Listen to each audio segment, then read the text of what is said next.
Why don't you just walk? You know what? I will walk. I will walk! And you know what else? I hope I get raped on the way! Yeah, well, I hope you get raped on the way, too. No one knew those words would be the last she ever said to her daughter. They became a curse. That night, the girl came home late. She was raped, murdered, and her body was burned. The killer vanished. The police had no leads. The case went cold. 7 months passed. The town moved on. Only one person did not. Her mother, Mildred, was trapped in endless guilt. One day on her way home, she noticed 3 abandoned billboards. Broken, forgotten. An idea struck her. She went straight to the advertising company and paid to rent all 3. The owner was confused until he read the messages. I guess you're Angela Hayes' mother. That's right. I'm Angela Hayes' mother. The first billboard read, "Raped while dying." The second read, "And still no arrests." The third read, "How come Sheriff Willoughby?" 3 short sentences, all aimed at the police chief. Mildred wasn't done. She called the media and sent her message nationwide. Watching the report, Sheriff Willoughby felt torn. He could not blame a grieving mother, but the truth was, the police were not careless. The next morning, he went to see Mildred in person. He calmly explained the case. No witnesses. DNA found at the scene matched no one in the national database. Mildred refused to listen. Seeing her obsession, Willoughby sighed and finally told her the truth. He had terminal cancer, only months left to live. I'm dying. I know it. And you still put up those billboards? Well, they wouldn't be as effective after you croak, right? Mildred sat on her swing, unmoved. Willoughby had nothing more to say. He left. With Officer Dixon, he returned to the crime scene. Again, nothing. He had searched this field countless times. Now he crouched there with the billboards looming behind him. In town, Willoughby was deeply respected, but Mildred showed no mercy. Public sympathy began to fade. She was no longer a victim. She was labeled extreme. The church stepped in. A priest arrived, speaking for the town's discomfort. Mildred answered coldly. She exposed their hypocrisy with brutal honesty and sent them away. From that moment on, she stood alone. The town had chosen its side. What'd you come in here for? Well, maybe I'm a good friend of Willoughby's. How about that? Are you? Maybe I was a friend of your daughter or something. How about that? Were you? Or, maybe I was the one who fucked her while she was dying. How about that? Were you? I would have liked to. Don't! Hey there. You know who threw that can? What can? How about you, sweetheart? You know who threw that can? No, I didn't really...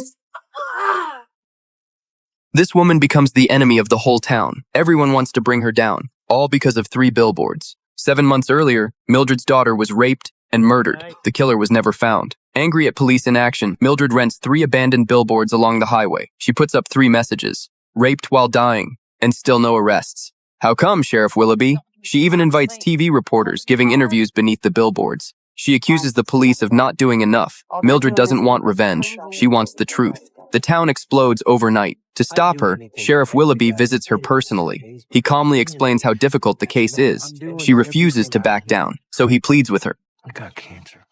I'm dying. I know it. I know it. Most everybody in town knows it. And you still put up those billboards? Well, they wouldn't be as effective after you croak, right? Other officers lose patience. They arrest her friend to pressure her. She isn't afraid. She storms into the police station and starts shouting. Hey, fuck it! But it's not just the police anymore. Everyone in town knows Willoughby is a good man. Everyone knows he's terminally ill. At first, they pitied Mildred. Now they turn against her. A priest tries to reason with her. A dentist threatens her. She shuts them all down, one by one. When Mildred is brought in again, Willoughby clears the room. He wants one last talk. Their words become sharp. Neither gives ground. To provoke her, Willoughby casually mentions her ex-husband's affair. He points out she even used her ex's money to pay for the billboards. That hits a nerve. The argument is about to explode. Then her expression changes. I didn't mean to. It was an accident. Her voice softens. In that moment, her armor slips. She feels guilt toward a man facing death. She knows the case is hard, but she cannot accept silence as the ending. The billboards are all she has left. Willoughby is hospitalized. His worsening condition wins the town's sympathy. Now even Mildred's family turns away from her. Driving past the billboards, her son finally explodes. She's already dead, he says. Why do you still have to shame her? And it wasn't enough that she died. No. Raped while dying. Thank you, Mom. Mildred says nothing. The billboards keep standing.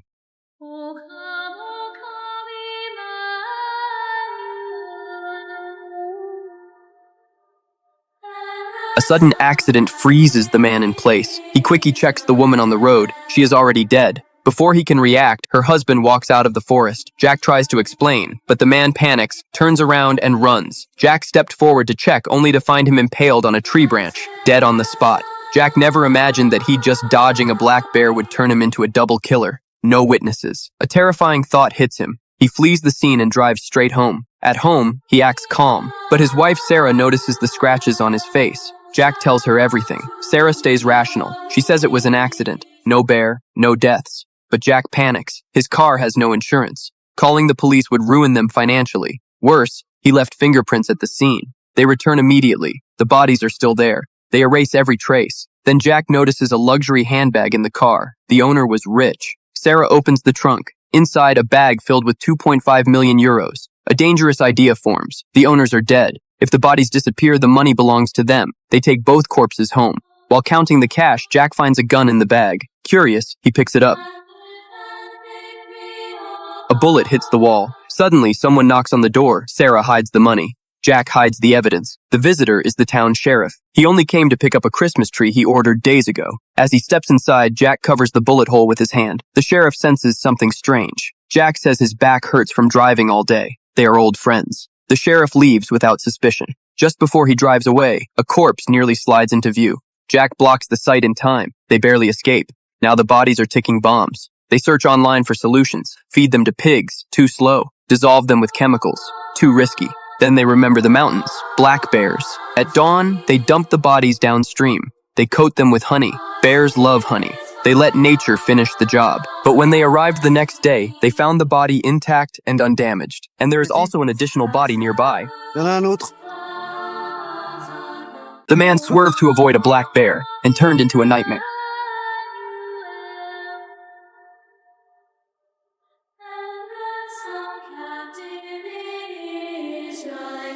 Jack rushed to check the woman he hit. She wasn't breathing. Before he could react, her husband came back from the woods. He saw Jack and panicked, thinking he'd found the killer. The man ran. One step later, he impaled himself on a tree branch and died instantly. In seconds, Jack had two bodies on his hands. No witnesses, no cars, no sound but the forest. A terrible idea crossed his mind. Jack went straight home and told his wife everything. She stayed calm.